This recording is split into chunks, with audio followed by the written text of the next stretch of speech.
Klaseng modus ng korupsyon sa flood control projects ang nadiskubre umano ni Senator Ping Lacson. Kung may ghost projects, meron din daw ghost budget. Pinaniniwala ang napupunta sa katiwalian ang mahigit 60%. Ibinunyag ni Senator Panfilo Ping Lacson, 60% ng pondo ng ilang flood control at infrastructure projects.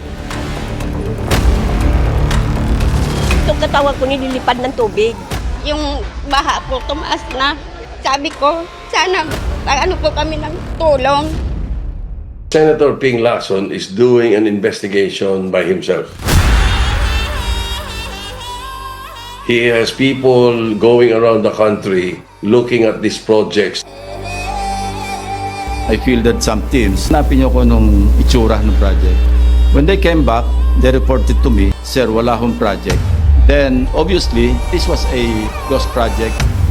Yung flood control for the past 15 years, 2 trilyon mahigit yung naipondo. Bakit nung tinamaan tayo itong mga recent na mga bagyo, bakit baha sa lahat sa buong Pilipinas?